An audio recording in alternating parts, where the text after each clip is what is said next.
So in the morning, I was just giving a bird's eye view of the act. I knew that all of you as experts with practical experience of at least the international data protection implementation is there. So though PDPA has not yet become a law, Information Technology Act 2000 is already a law. Section 43, capital A is already in operation. In fact, I know Mr. Satish Kumar Vivashi is one of the few persons who had gone through the implementation of compliance of ITA 2008. Not many companies did that, but Satish's company went through compliance of ITA 2008. That is a version after the amendments of 2008. And he, of course, he is a CISO, so also he is Mr. Venkat Satish Gutula. He is also a CISO. Rajesh is an expert in GDPR implementation. Mr. Shanai also has seen a lot of GDPR implementations. So we have a wealth of experience here, and we will try to understand the Personal Data Protection Bill of India from your experiences in different areas. Okay, so for the benefit of the audience, many of whom might not have studied personal data protection legislation in depth, nor perhaps had the opportunity to study GDPR, I would like to start with a few principles of a personal data protection bill so that they will be able to get into more in-depth discussions. Okay, so in this, my first question which comes to my mind, which needs to be addressed is this personal data protection which we are talking of, how much is it relevant to the manufacturing companies? I suppose Srikanth, your video is off. Okay. Now, what is the extent to which this law is of relevance to the manufacturing companies? So I would like Mr. Srikanth to respond to this. Yeah, hi, this is Srikanth here from TVS Motor Company. Thanks, Navis. See, this in manufacturing, it is right now, there are a lot of lagging. So there still people have to give the awareness on this GDP or PDP or GDP or whatever there, because since a lot of initiatives are happening in the automotive industries, like we have a lot of intellectual properties, a lot of new initiatives like telematics, a lot of IoTs. So a lot of data in the manufacturing is more. So we have to be very much initiatives on that than the PDP. Since more on this, lot of automotive industries becomes more on technology driven, and they're innovative in search of and the constant with the innovative and development of the data protection with the industries. More on that. There are more important electronic data are shared among the partners and manufacturing industries.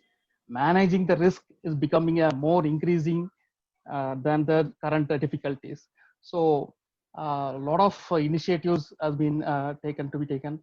And if you take off organizations, a lot of privacy policy, we have also a certified ISO 27000. But as you said, it is not only ISO 27 will not be sufficient for this, but we have to go for a lot of on related to data consent and consent about the management, because since a lot of we are having a lot of dealers outside the countries also, data are transferring here, and there's a lot of challenges are there in that. So still manufacturing has to be go in more shares on that, because you see there's a lot of initiatives like local copies, personal data are there, stored outside the countries also, outside the boundaries of the Indians. So how positive or negative things, consequences are there. So but there are bottlenecks are there in this. but still we have to go with the data privacy in that case. So lack of awareness has to be given in the manufacturing area. Thank you. Thank you, Shrikant. Yeah. Of course, today's automobiles are almost becoming IoTs, if I remember correct, because they put a lot of intelligence into their vehicles, including the electronic, electrical scooters at the lowest end. I'm not talking of Benz or something like that. Even the electric scooters, many times, they have a lot of intelligence mechanisms, which are actually software which tries to look at the performance of the engine, but performance of the engine is a data related to the user of that vehicle. So to that extent, whether he's a good driver, bad driver, whether his insurance should be continued or he should pay a premium, if some accident happens, whether there was negligence, all these are data which this, whatever software which monitors the engine concern is collecting. And that is personal data by most of the other these things. I would like Mr. Rajesh to react to this. Does this machine data collected by these, the example which I gave, the electrical scooters, to what extent they come within the understanding of personal data, or does it remain entirely as non-personal data? What is your view? So first of all, thank you very much for the opportunity here, and I'm really privileged to be part here in this particular session amongst other panelist members. So before I respond to the previous question in terms of manufacturing sector, for any organization to comply with a particular regulatory perspective, and specifically from a data protection standpoint, there are two facets to it. One is whether the privacy law may apply to a manufacturing sector where we are handling data such as the one example that you said about IoTs and other things which are collecting the data. And there is also, from another perspective, we also have our own employees of that particular organization. And especially if you see in the manufacturing sector, you will collect and process more kind of sensitive related data because they are more like a factory setup. So I think even the size of the organization may not matter because of the sensitivity of the nature that is getting processed. Now, coming to your question on the specificity in terms of when such data are collated through the devices that are there available from an automatic standpoint and being used internally, we see very clearly in terms of it that these data are not aggregated in nature. They are really connected to a particular system, and these systems indirectly still identifies the individuals. So from my perspective, when it is going to impact from a data ethics standpoint, an individual, I think the personal data law will apply here, and as a result of which there would be serious obligations in terms of acquiring concerns and other data subject rights that may emerge out of it. As long as if the data is just going to be used for statistical and other purposes, which in most cases is not the scenario, because I can take an example as if there are IoT devices on street lamps which are just collecting the messages of number of vehicles passing through. There you may not see any much kind of a personal law, but if it is your system, the way you drive it, and based on which if there is a data that is getting populated and sent to a particular entity which uses it to determine what kind of insurance premium can be subjected, I think there you will have a serious implications of the personal data protection law. Thank you.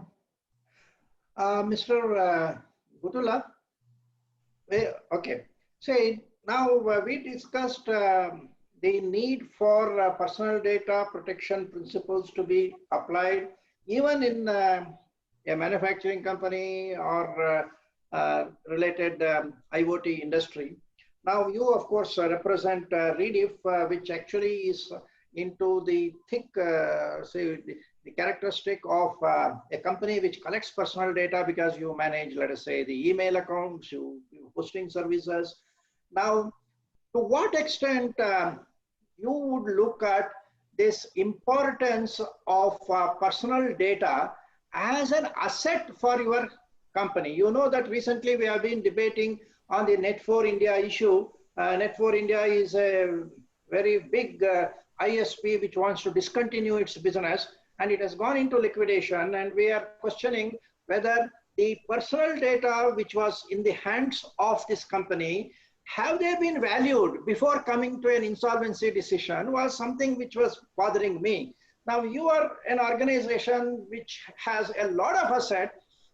We remember that when a long time back when SIFI was sold, it was sold for 200 crores just because I'm not talking of SIFI actually bought this, that India World company. Just the data was valued, our membership data was valued at 200 crores at that time, about 20 years back. So now with all this realization that data is oil, we can do a lot of things. Data must have actually gathered much more value than what we saw in the year 2000, 2001. So if the company like Rediff.com or similar ISPs are there, how do you as a company look at this value of data? Does it come into your balance sheet or does it remain outside your balance sheet? Some thoughts on that, Venkat? Yeah, thank you, sir, and thank you for inviting me, and thank you for having me into this panel. As you said, currently, what is the notion is that data is the new oil, and I won't be talking particularly about my company, but as a overall companies. I think we are still yet to give the value to the data and how to mine the thing. There are many companies, I think, outside. They actually have value of the data, have the value of the customers' data and all the personal minting money on that thing. But I guess companies in India are still yet to figure out what is the exact value. As you rightly said, some companies sold for very less amount because they couldn't find out what is the value. We still have to figure out what can be done with the data. So we have a lot of data. So we need to bring out big data analytics and to see how to get the better of the data what we have. So once we have the purpose and once we know, okay, what is the data we have, so we need to identify data, then we can exactly give the value. So I think this is yet to be done in industries now. Thank you. Satish, Vivashi, so you have your extensive experience in handling fintech related data, which also like health data is a very highly valued data. Of course, we say valued because in the dark market, we know that there is a value to the data, credit card data or health data, much more than your name and address or something like that. So we know there is a value, $200 per or $100 per set of credit card data. Okay. Now, when you come into a company, okay, now when I have got, let us say, computers worth 10 crores. Now, how do I value that what is residing inside the computer may be worth 100 crores? And how do I bring it to my balance sheet? Because this is also relevant for cyber insurance. See, nowadays, we do take cyber insurance for most of the data breach losses. But at that time, again, we have a problem in identifying what is the value of assets I have to insure. But therefore, the insurance company will collect the premium of a particular value. So what is your experience on how to value personal data within an organizational setup? So yes, sir. Thanks, Naviji, for having me here. And as you said rightly, we were the early ones to adopt IT Act 2000. Again, thanks to you in the sense. So that becomes a differentiation aspect even for the business context in the sense because we are a service provider for banks, and banks take this very seriously on how do you manage this kind of data.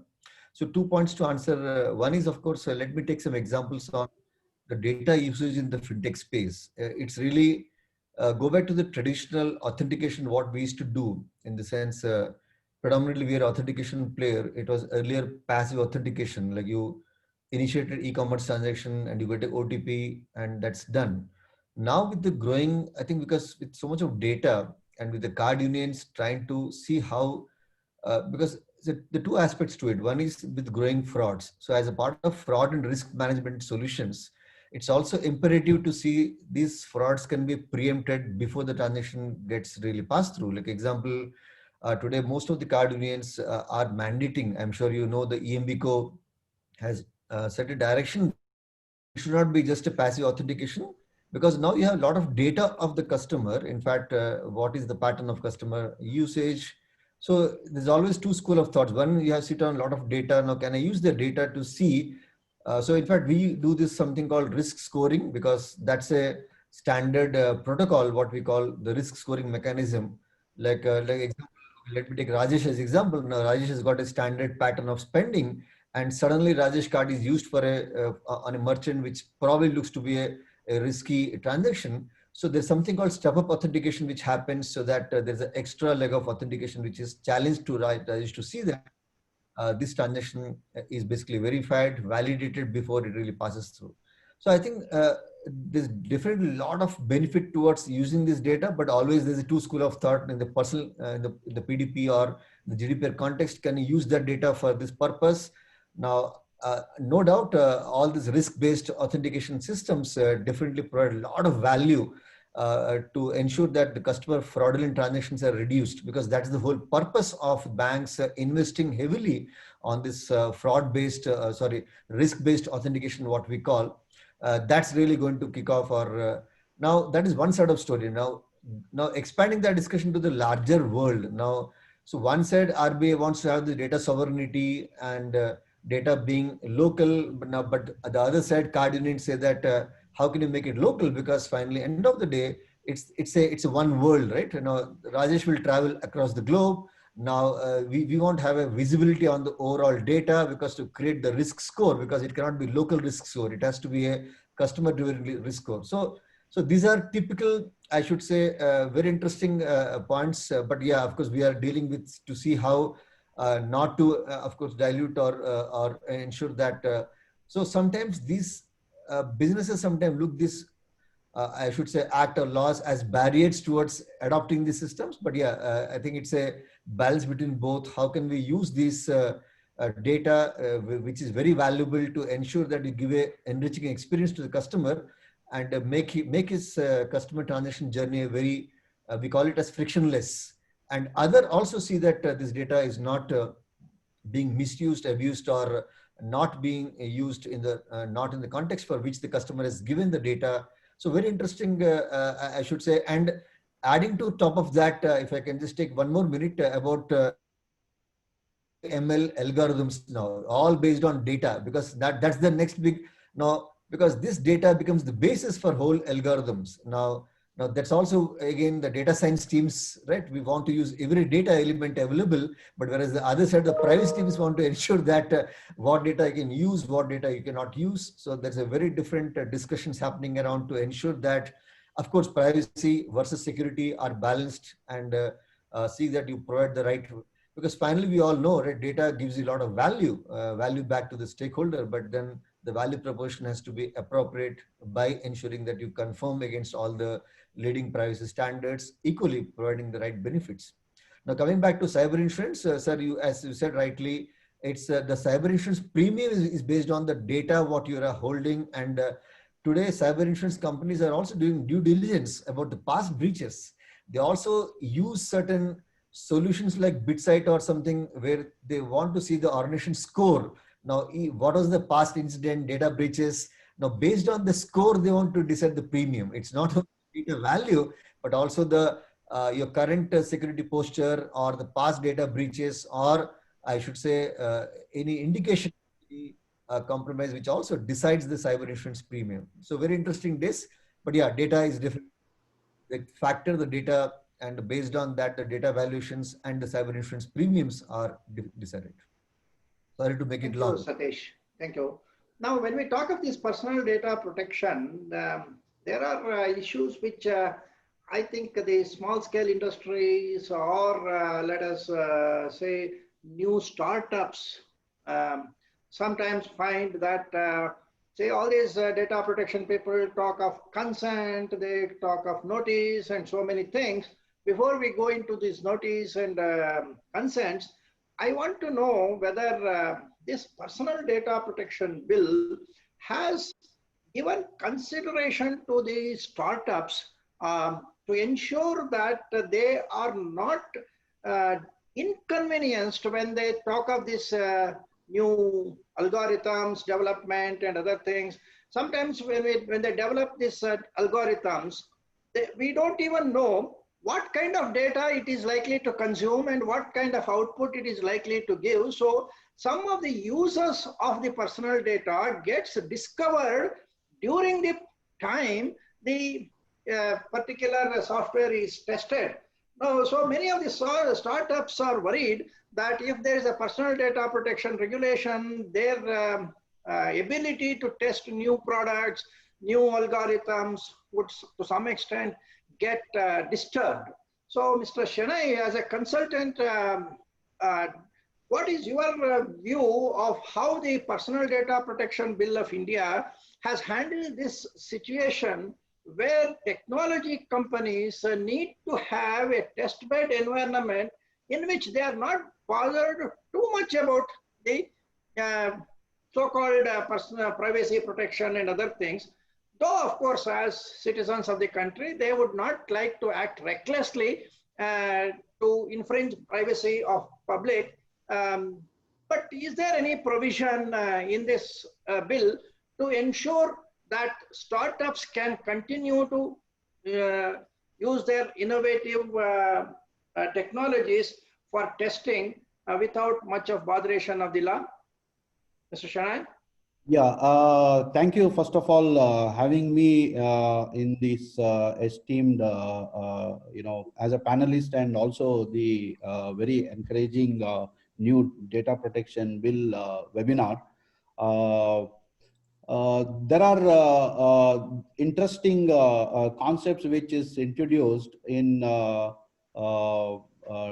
PDPB, which is called sandboxing technique. When you say sandboxing, by definition, sandbox is nothing but a isolated, safe test bed, which is generally used to test the real life scenarios before a product or solution gets commercialized into the market. Now, having said that, the law allows or permits encouragement of innovation in AI and ML, and also in other emerging technologies in the public interest. Now, this particular concept in PDPB is mandated, hence it is unique and different from some other well-known global data privacy standards. With this, there is an ample opportunity for startups or SMEs, even for MSMEs and enterprises and so on, to the public sectors to participate something called innovation, and come out with the innovative productive products and the solution or services into the market. So this is an example of a collaborative model of regulators or a data protection authority of India and these some of the innovative startups. So it's a collaborative model which is looking at to solve the common goals. As you witnessed, some of the sectors have already experienced something called the PPP model, which there are private and public partnership which we have evolved in various sectors, and there is a very good examples and experience which is we have witnessed. So similarly here, these regulators, so-called DPAI, will work with these startups or SMEs to come out with lot of innovative products and solution to while keeping the data principles protection in mind.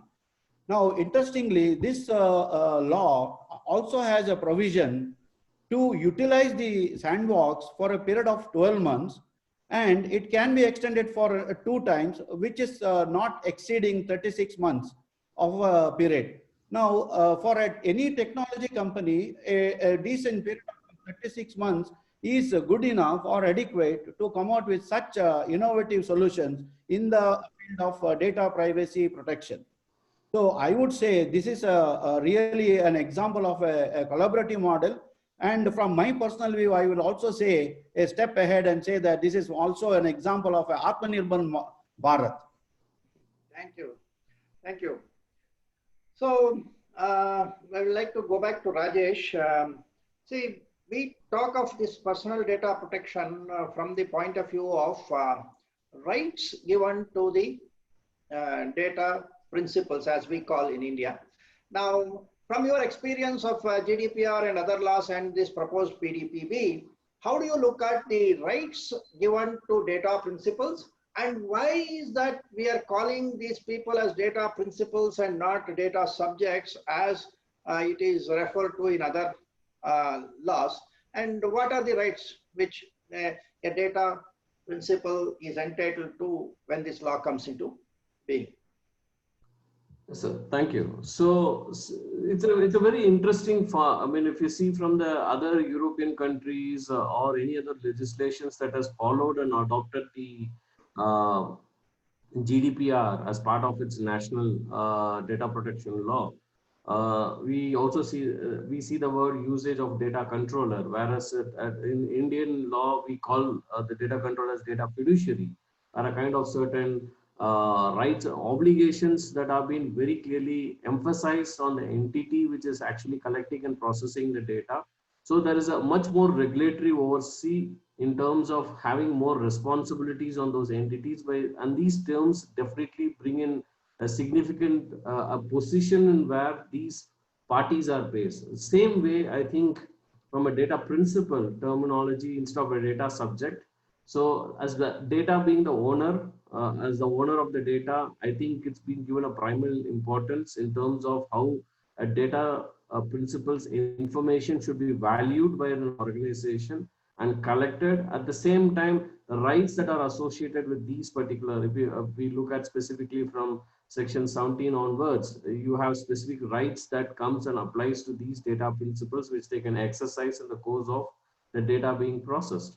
So I think it's a different ball game altogether when the particular bill was drafted, and I think Justice S.N. Krishna, while he placed that the first initial draft, he had clearly thought about this, or the importance that should be privilegedly given to these particular terminologies, because our way of association and our culture is much more, and it also comes in attached with the terminology that we typically use on a day-to-day perspective.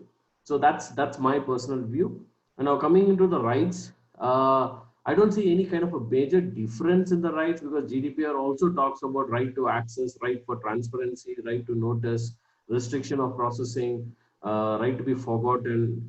So we have right to data poachability, which is also one of the significant rights that have been coming in, where a lot of technological innovations are happening around. In India, we also have the same aspects, but I could see there is the way in which the draft bill has been drafted by the Justice S.N. Krishna, and later by the honorable members who have been working on the amended bill in 2019, is that they are looking at a very different conceptual base of applicability of each rights. Under GDPR, it's a very, they are not absolute rights. They have their own caveats, and caveats comes as part of certain guidelines. But if you see here, specifically, I would like to talk about a difference between the right to correction and erasure and forgotten. The way how these two provisions have been looked upon, because normally when you say right to erasure in the GDPR context, it is nothing but your right to be forgotten under Article 17 of the GDPR. So what happens is you feel the both are one and the same. But if you see here and you literally go and practically see how it needs to be operationalized by the organizations, the right to erasure applies in a case where only to those kind of personal data being collected and processed by an entity where there are corrections that needs to be done, and post that corrections, or in terms of there's a dispute in terms of the data, what is the right available to the data principal to exercise in order to erase it, because there is a potential impact on the individual. Whereas if you see, a lot of requests comes where people ask for erasure rights. For example, a candidate applies for a job.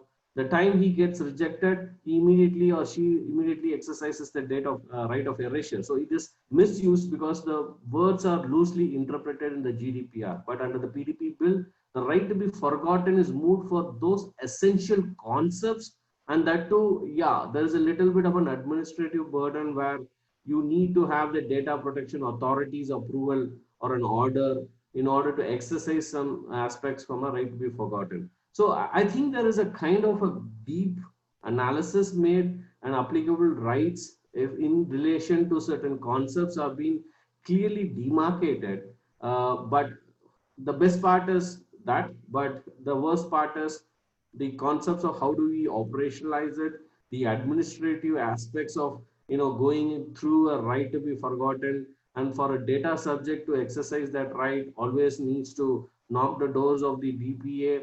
So by the time the DPA becomes more and more capable and matured enough to handle this, I think it's going to be a pretty long time where we are going to look at the gestation stage for implementation of that. So there is, I would say, both pros and cons, but yeah, I think that's the speciality from our PDP bill draft 2019. Thank you. Mr. Venkat, okay. So we are talking of various kinds of rights, including right for correction, right to access, and so on, and also a right to get a proper notice of how a data will be processed or something like that. Now, as an organization which handles a lot of such data, and also across the country where there are language barriers, now how do we actually give a notice and then collect the consent, ensuring that it is an informed consent, okay, to a person in a village who does not understand English, where privacy policy is drawn in beautiful English, has got no relevance to the user of a particular service. How do we as organizations try to handle these language barriers, which are very peculiar to the Indian context? Yes, sir. Thank you. Before coming to your question, let me first talk about the notice. So data fiduciary has to provide the data principal notice, and before putting on the notice, data fiduciary should know what is the purpose of the personal data, what they are using to process, because in the notice they have to give the process, then the purpose for which this personal data is being processed. So it has to be clearly stated in the notice. And it also has to be clearly stated what are the categories of the personal data they are being collected, and they need to identify and show the contact details of the data fiduciary and contact details of the data protection officer. So they need to explicitly show these are the contact details of the data protection officer. So if there is any issue, the data principal can come and they can communicate with the data protection officer. And in the notice, they also have to show the right of the data principal to withdraw that such consent. If the consent is given, he has the right to withdraw. So they need to show how that consent can be withdrawn. And if the data is being collected from any other source, not directly from data principal, they need to also show from where they are getting that data. So they need to show explicitly what is the source from where they are getting the data. And if the data is used or it is being sent outside the boundaries, if it is doing some cross-border transfer, they also need to inform about that thing. And when the data fiduciary is having the data, they also need to inform what is the period for which this data, personal data is retained. And if the period is not known, they need to, they also need to tell, okay, why it is not known. And they also need to tell what is the criteria for determining the period. So this, everything has to be given in the notice.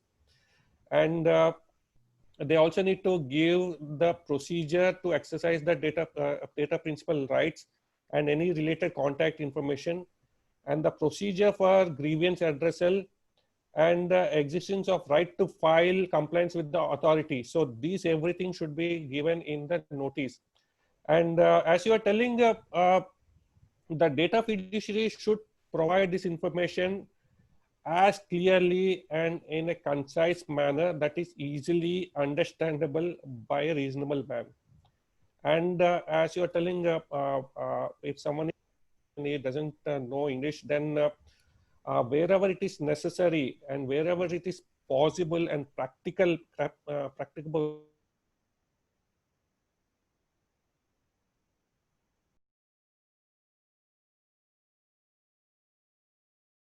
lot of data principles coming from say particular state, then they need to have that notice in that particular language.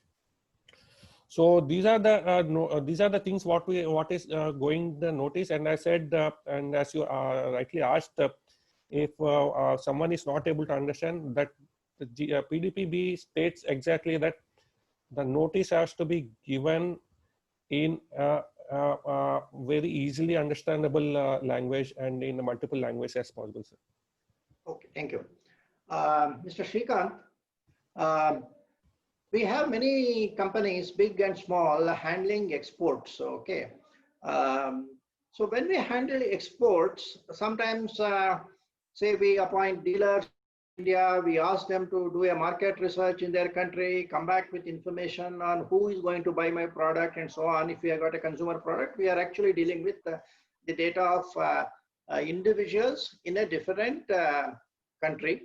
We don't know whether there is a Personal Data Protection Act in that country, and whether there is a Personal Data Protection Act of India, whether it applies to the residents of an African country or a European country.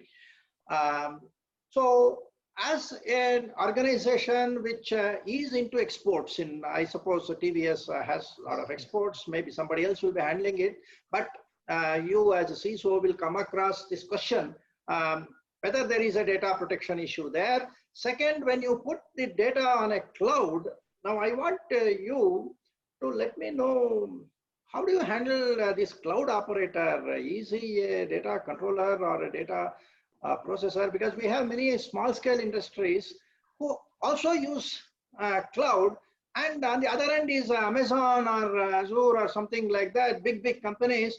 I can't dictate anything to them. I have to take what they give. Okay, that kind of a situation, how does Personal Data Protection Act handle? That is two things. One is handling of data from outside the country as part of your business, and then use of cloud. These 2 points on which I would like you to respond. Yes, we do export in the other countries. As in manufacturing, there are a lot of dealers in other countries here manufacturing exports on that. But when you talk about this data on already there, the importance of the data security and the protecting confidential information and the trade secrets ought to be managed according to their industries are exporting their data to the external parties, dealers or any suppliers or anything. So we manage protect according to the president. But right now, the lack of see, we have to adhere the policies as per these data protection when it comes to exporting the data or anything. But when you talk about the ground level of this thing, critical data, professional data, or all that had to be managed across the broader borders. And when you transfer the data, providing the proper legal agreements and other things have been processed. But still, when you talk about experts in exporting the materials on anything, we need to have a proper localizations and data fiduciary on each of the parts, and personal data on each wherever you're located is maintained in an apartment. According to the current situation of second part of the cloud, currently in the pandemic, a lot of manufacturing is moving towards the cloud environment, which is a little bit concerned. But how you are managing that cloud in other cases, we right now we are using as a hybrid cloud environment, which you are managing, and the data consent are very important to us. So we have to go through the proper privacy and data privacy and concerns uh, in progress on that. And all the whatever that organization we have to say is that they have to compile with PDP, which is going to become, and handle that proper concern management as per the softwares, and we should maintain and define the data life cycle of that data, which should be determined how long the data must be handled and how the data security comes to the cost of that thing. So that has to be maintained, and if it is cloud also. So that is my concern. Okay, thank you. Vibashi, have you come across this problem of handling cloud operators? How, but particularly when they are big companies, we are small companies. How do, for example, again, some exporter, a small scale industry can handle these kind of situations? Vibashi, if you're there. Yeah, yes, sir. So if my view is most of the mature cloud providers, now if you look at AWS or Azure, I think I'm sure they provide reasonable assurance reports, like for example, the SOC 1, SOC 2, SOC 3 reports are provided. And specifically, if you look at AWS, again, I'm not talking on behalf of them, but they are compliant, or they also, in fact, take there's an ISO standard 27017 18, which is specifically based on predominantly on the privacy aspects on the cloud for CSPs. So I Yeah. think so a lot of I see a lot of clients fall back on them. In fact, 2017, 18, which definitely uh, uh, provides a reasonable assurance on how they manage this. End of the day, if you look at most of the cloud service providers, they work in something called shared responsibility model, where they, of course, they do everything for the underlying infra what they provide, and on top of the data, of course, it's the data principal data subject or the customer who has to really ensure that he has all the required controls, like for example, the encryption or right kind of what are access control and encryptions and all that. So I think all together, I'm sure, because what is said and done today, cloud is inevitable. Your cloud journey is inevitable, and today many, in fact, organizations, especially as you said rightly, SMEs and startups are on cloud. And there are also a lot of tech companies who are cloud first companies. In fact, they're born in cloud. They're born in cloud, and so by looking at all those most of the assurance reports, I think that's how, because as you said rightly, you cannot probably overwrite or overrule like there may not be until you're not very big, you cannot go back and make any change in the contractual agreement. These are standard contracts. So the only other way is to go back and fall back on all these additional water reports they have, and that will give an reasonable assurance for the customers. Thank you. Uh, Now, of course, Venkat, you want to say something? Yes, sir. So I want to add this point that whenever there's a data breach, if the data is on cloud, it is the onus of the, it falls on the data fiduciary.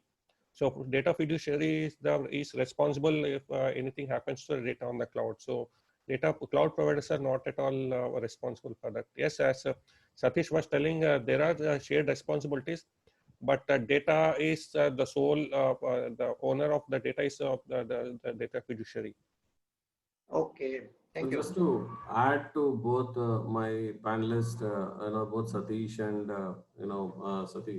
Venkat, cloud service model, I think it may also go through a serious change in the light of Scrum's to decision, where one of the only, we are still, as we are still waiting the European Data Protection Board's detailed guidance in terms of data being processed on clouds, which are primarily targeted under the US ruling, is expectations that encryption as a key has become much more of a primal importance.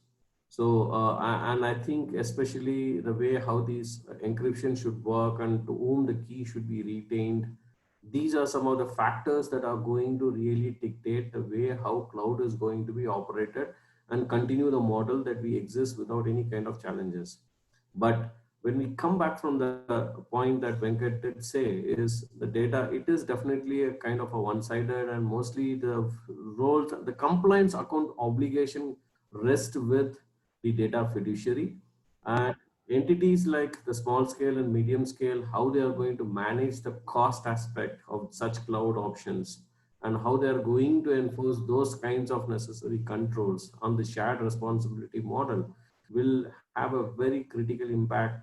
And it may also be on the cost. It may also have an impact from the way the data is going to be used in order to manage the, based on certain risk appetites, decisions that are going to be taken. So I just thought probably things are going to change in the cloud service, and but however, it also has a potential impact on certain organizations, specifically from SME and MSME.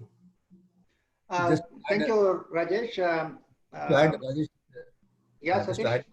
add, just to Yeah. add a little bit on the Rajesh point, absolutely Rajesh nailed it. Yeah, there's a lot of changes and different would happen. I can see Amazon or I don't want to name the other few providers who also in the encryption point, they say that like we keep talking, bring your own device. They say bring your own key, like bring your own HSM, bring your own key. So there are provisions now made now, like probably you can also have this kind of like KMS as a service or even HSM as a service, bring your own key. So yeah, they're also in fact trying to tweak those services solutions to ensure that this privacy are basically taken care of. Thanks Rajesh for that. Thank you. Now, of course, there are a number of questions which we need to address. But from the point of view of some of the participants of this particular webinar, who may be, of course, looking at this data protection legislation as something new, I would like to spend some time on the answering the questions from the audience. Because as Mr. Surya was also mentioning, that if we have any suggestions on personal data protection bill, even at this stage, he would like to get some kind of a feedback. So maybe when the participants express from whatever they have understood with our discussion, my brief presentation, and then what we have discussed, if the participants, particularly these SMEs and MSMEs, have any concerns and about the act which will be coming or something like that, if they pose their questions, one, we will be able to perhaps ask these experts to give their viewpoints. Second, we may be able to even put it across to the JPC if at all any changes are required. So with that idea in mind, I would like to spend some time on receiving the questions from the audience. Of course, we have another 15 minutes, but we have no problem even if it extends some more, because ultimately our objective is to give confidence to the industry people that this law is there, it is good, it has got some potential. We may not know something about it, we may be afraid, but still there's something we can handle. So I would like Mr. Nagendra to actually, Nagendra is our director, and then of course Samyogita will perhaps take this to the question and answer session, and we will go through some questions and answers. Samyogita? Yes, sir. There are a few questions here in the chat box, I see. There is a question from Mr. Chetananand asking, should we explicitly include the requirements to comply with PDP in supplier contract going forward? Yeah, Mr. Shanai, can you like to answer that? Yeah, so we need to have this, there is something called standard contractual clause, and also the PDPP has this option of mentioning all the regulations explicitly in complying all these contractual obligations. So this particular thing you can consider as one of the option that enforcing the contractual obligations to the suppliers. Yeah, so it's very clear that a data fiduciary, by the very name, is the trustee of the data principal for his principal, for the personal data protection. And if for the reason of processing, if I have to hand over that personal data to a subcontractor, then it is my responsibility to ensure that subcontractor actually protects the data as if I would, whatever I would have done. So that has to be put into the terms of the contract.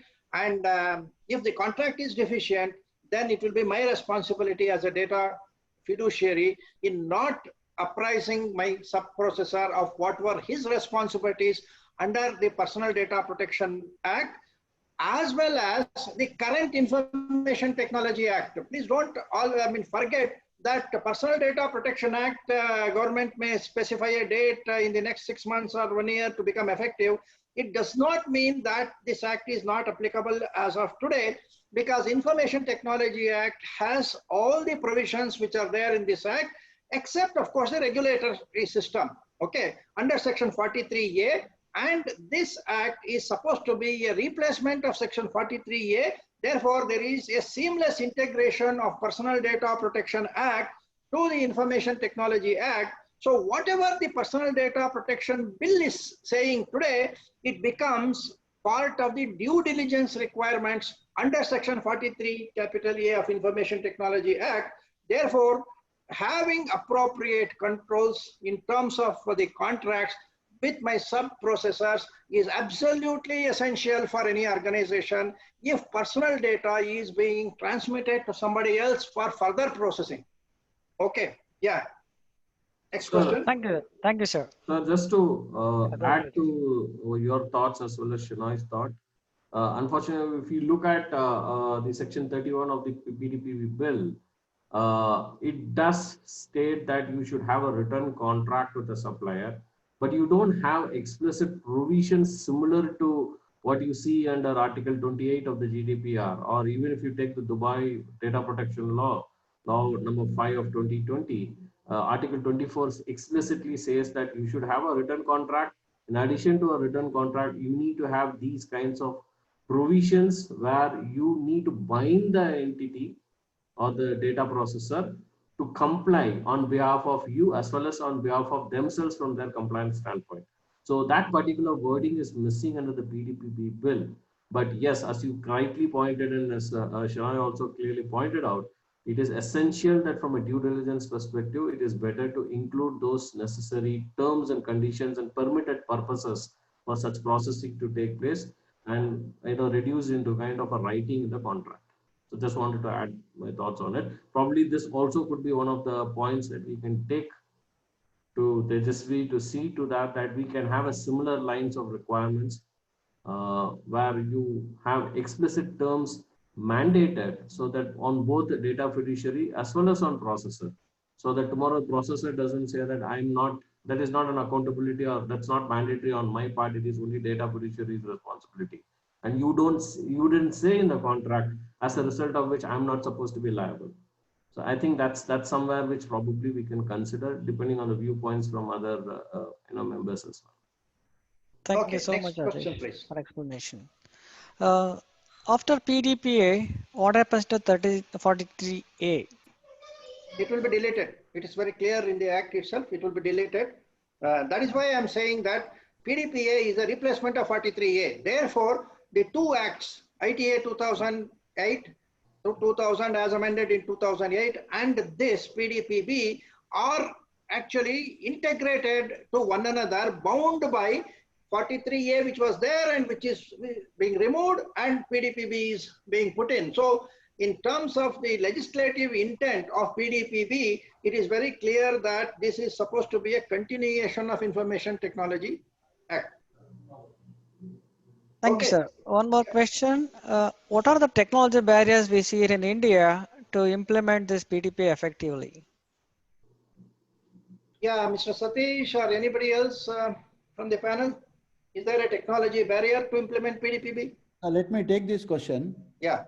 There are no such technology barriers. As I pointed out, this law provides a very good provisioning of something called sandbox. And just to remind everyone, even for this Data Privacy Act, technology is one of the pillars. So as we all, most of the technology, entire technology industry is already hopping into the journey of artificial intelligence, machine learning, and any other emerging technologies. Certainly, there are some solutions which is coming out in the data privacy protection tools, and as well as services wherein this is passed on to the data principals, where they are able to today track and track their data or the status of data or the data movement. So this is one beneficial. Having said that, the other beneficial to the data fiduciary as well as the data protection authority. So you have all the stakeholders reaping the benefits of technologies. Okay, thank you. Yeah, Nagendra. One more question I see here. If proven that data breach has happened within AWS, Azure, or Google Cloud, can a cloud services customer company in India escape any penalty? Yeah, Mr. Rajesh. So it entirely depends on how the contract is terms, the Yeah. role that the cloud service provider. So in most nature, I think we had these conversations and there was a lot of debate. But I was very primal on the area in terms of, the most of the time the cloud service provider performs the role as a data processor. Unless or until there is something where the data is collected by the cloud and it has its own direct accountability as a data controller. So I see it very much less. So most of the cases, as Mr. Samir pointed out also very clearly, they are one-sided contracts. We agree to certain clouds and we go and use them as part of our day-to-day businesses. It will be a huge challenge in terms, but however, if there are certain things that they do say that in terms of the infrastructure that it provides, it is compliant with ISO 27018, or it can provide some kind of a reasonably industry practices.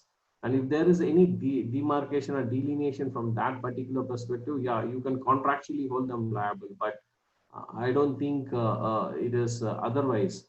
And even from the PDPP bill also, I don't see any kind of direct legal ownership on data processors in our law compared to what you can potentially see in the GDPR, where certain things they have to, even as a processor, there's a requirement under the GDPR that the entity should manage certain records of processing. But I don't see that probably coming from a PDPP bill standpoint.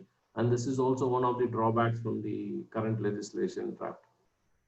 I want to answer, add. Please go ahead. Yeah, so as I was talking earlier, if there is any data breach, then the data fiduciary will be responsible for the data, and data fiduciary should make due diligence and due care to pseudonymize the data. Okay, so if there is any data breach, then the data should not be de-anonymized, and it can be they can see what is the actual personal data. So the data fiduciary should take due care. He should encrypt the data properly, and he should make sure that it is not reverted to the actual this thing. It can and I also want to point out one thing, sir. Yesterday I was talking with someone, and we were discussing about quantum computing. If there is any encryption used right now, the quantum computers can easily break that encryption. So I think we also need to look into if there is any encryption, not hashing, but any encryption has to be done. We need to make sure that we use algorithms which are quantum proof. So maybe this can be included in the bill.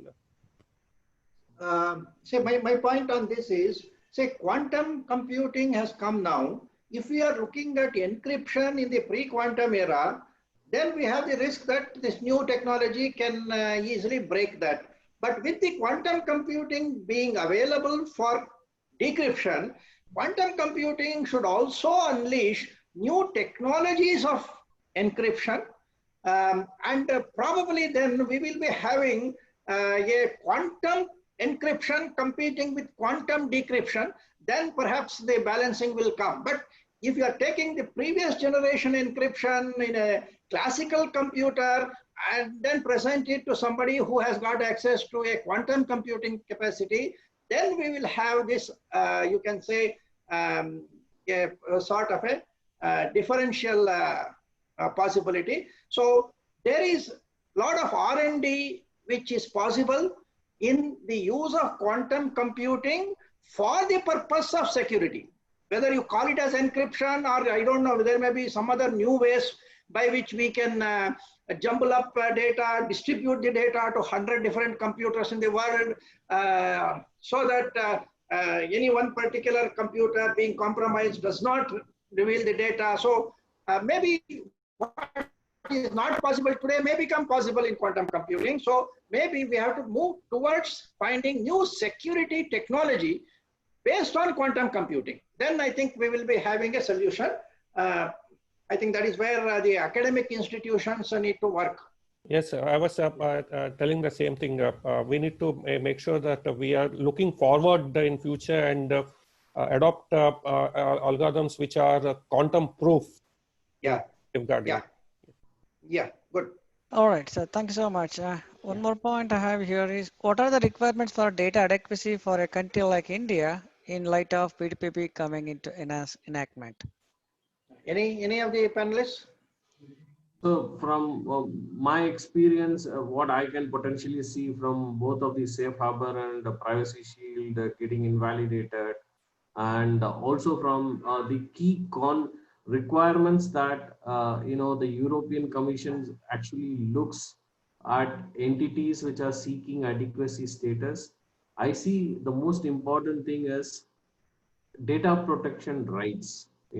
How a data subject can have a medium where any kind of violation, the transparency, anything that gets violated from a principle standpoint, how he can exercise a right, and how other countries or the local law is expecting such kind of adequacy to be given to those concerned data. I think that's the key for any kind of adequacy market. So I think that's why Privacy Shield, even though in the Privacy Shield era, there was an arbitral tribunal, there was a procedure that was kept in, but however, it still failed to comply with certain requirements in terms of meeting that, and that's why the whole failure has happened. So I specifically think data protection rights of the data subjects, where their freedom, their harms, and all these things are given a most of a cultural value. I think that's where will be the key parameter for a country to be decided and given an adequacy status. I don't think technical and other parameters will come as first criteria, because they can be the secondary natures, because depending on each organization's, depending on the type of data, depending on organization's risk appetite, those things vary. But the one constant thing under the privacy law would be data subject rights, and I think that's going to be the significant form for any adequacy decisions that India can achieve. And whether are we ready for that? I think we are way back. It's a too long way, and probably one day in the future we may definitely be reaching that target. Right. My view on this is, to the extent that European Union expects the data receiving countries, data importing countries, to part with their data sovereignty rights, as they have tried to suggest in the US Privacy Shield issue, India would not perhaps yield to that. But what PDPP has done is, if an Indian company has to receive the data from an outside and it has to be processed here, and if that contains only data of the EU citizens, we have this section 37 which provides that the Indian company can apply to the Data Protection Authority for exemption under data protection law.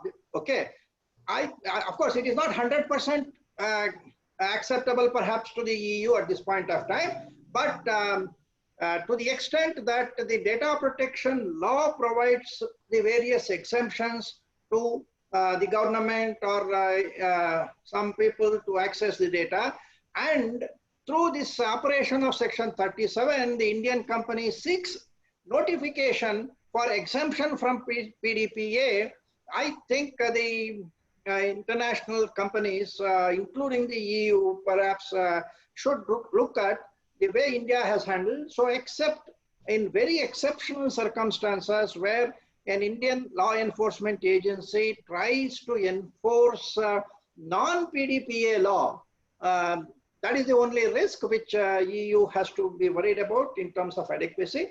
Other than that, If adequacy is not there, then we have to live with it. It is, say, worldwide only 7, 8 countries are having adequacy, so rest of the people are managing with it. So let us also manage with that and have our own Asia Pacific data processing countries under the Indian leadership. I have called this as a data union. We want India to create a data union. Okay, like EU union, we will create a data union. We will have a mutual respect of laws, and then say within this group, which may be Philippines, Singapore, Malaysia, and other things, we will have easy flow of data.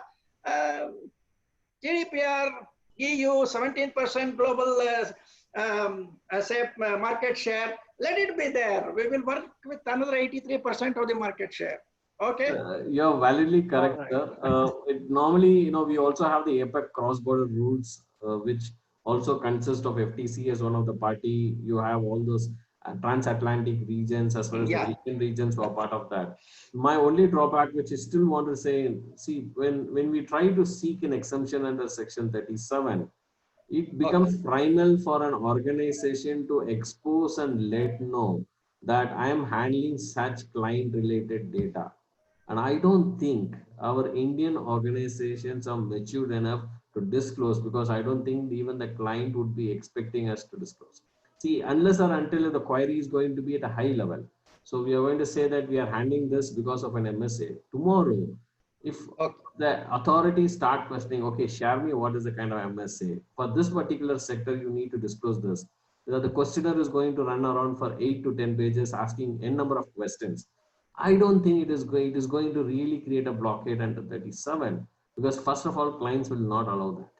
Because you tell what a high level key attributes, then it is easy whenever wanted. The law enforcement authorities or the government can use the other provisions under the act to seek access to these informations, which will become a more. Right now, what entity A or entity B is processing for a client, it's silent. It's just bound in a contract and it is known by within these two entities which are processing it. I see 37 operationalizing is going to be a huge challenge when it comes to clients related data. Okay. Thank you, I Rajesh. think I'm already being reminded about the time getting exceeded. Just one question. I have final question. I have it here from the audience. Yeah. So nowadays, each country and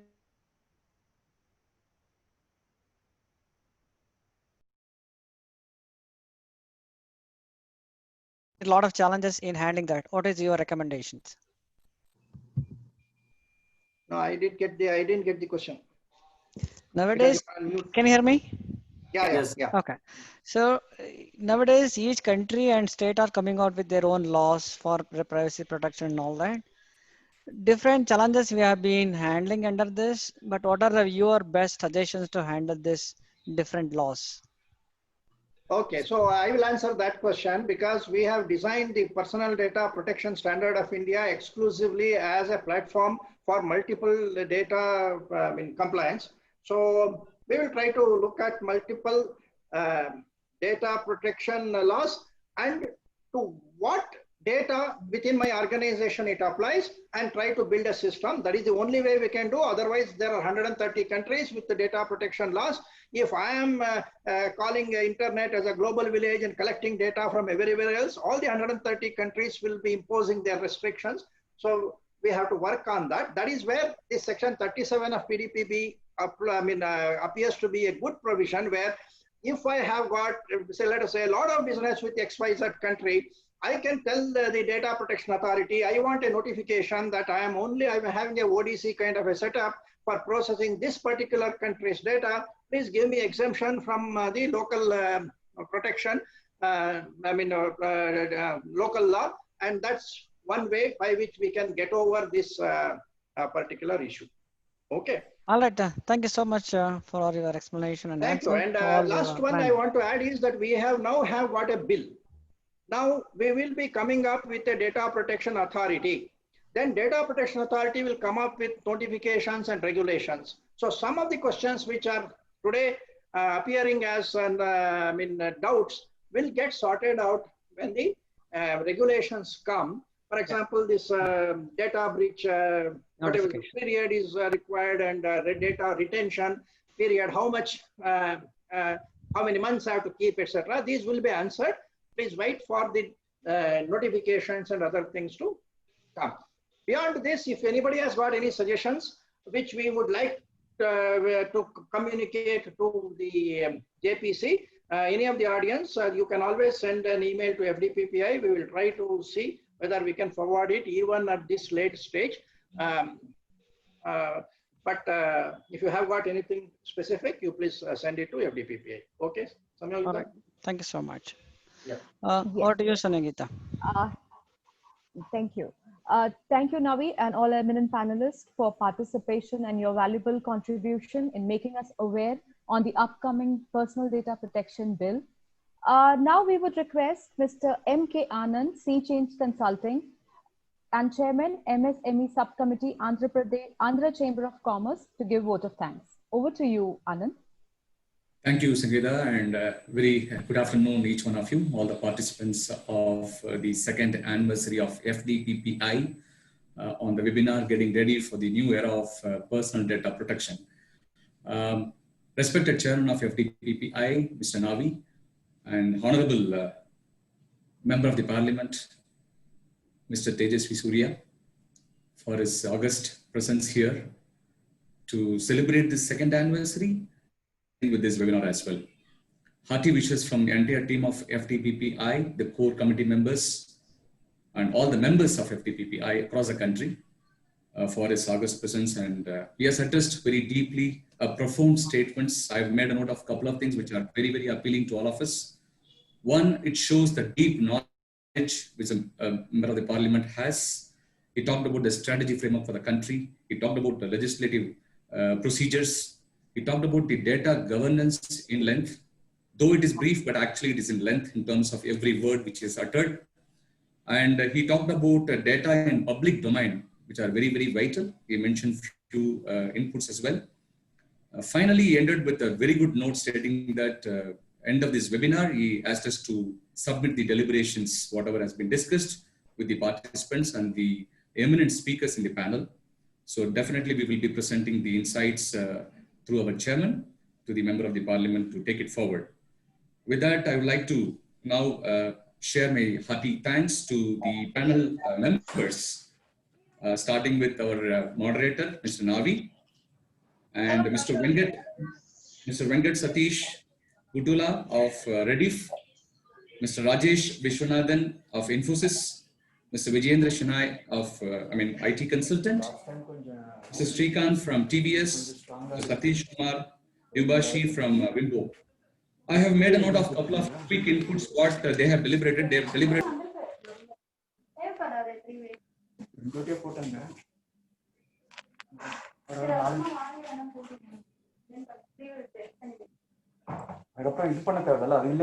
Data science, importance. He talked very, very length about the rights, like rights to be forgotten, and the entire series of, we all heard right to speech, right to expression, but he talked about rights to data protection in a very, very lengthy manner.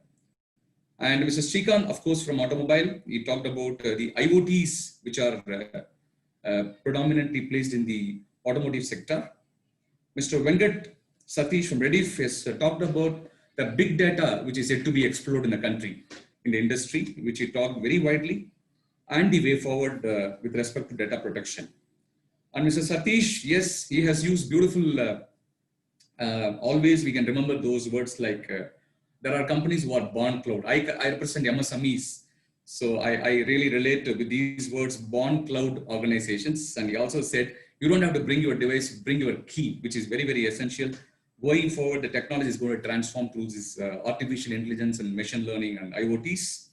He also talked about risk-based authentication, which are going very, very vital. And Mr. Vijayendra Shanai, of course, he talked about a buzzword which is going to emerge, which is a collaborative model, integration of various organizations and sandbox and things like that. Mr. Navi, as usual, we all know Mr. Navi meditates on cyber law and data protection and things like that for several years now. He's always a, always a trendsetter in this industry for the last 20 years or so. I personally been interacting with him for more than 2 decades. He talked about personal data, the bill and protection bill and the industrial verticals, which is mentioned from quoting several industries in this webinar, which is very, very profound. And FDPPI is offering quite a lot of opportunities for the professionals who can get certified. The more and more we take this information, disseminate this information across the society is what Mr. Navi always wanted to do it. And he also talked about the public interest on data protection because he talked about the linguistic issues. So, and finally he ended saying that the data union, which can be probably emerge out of the progress. So with that, very vital and lengthy deliberations had with all the eminent speakers and FDPPI members. I once again thank hearty thanks to all the members who have attended this program, all the entrepreneurs, all the information security officers from various organizations who have participated, taking time out. And last but not the least, I would like to share my hearty thanks to Sayongida, who's the the master of ceremony, and then Vasantika, who introduced the chief guest, Mr. Anand Bhatnam, Mr. Nakendra, and the social media digital team, which have been working for more than a week or so, Mr. Prem and Mr. Sridhar, and so many other people in this organization who have supported this event to have a wonderful grand gala. I hope you all enjoyed. I hope all of you have taken a lot of insights from this deliberation. I hope FDPPI would be circulating certain information about the further proceedings. With that, I would like to finally end by quoting the supporter of this particular webinar, which is one is Kasia, Small Scale Industries of Karnataka, and BSPN. The secretary of BSPN has actually attended this webinar. Thank you very much, sir. And on my organization behalf, Sea Change, thank you one and all for your wonderful time. And finally, I request and make an appeal to all the members to spread this domain fdppi.in so that you can go and register yourself as a member if you want. You can also spread this URL to all your near and dear one in the professional circle. With that, thank you very much for the opportunity, Mr. Navi, and every one of you. Thank you. Have a good day. Bye-bye.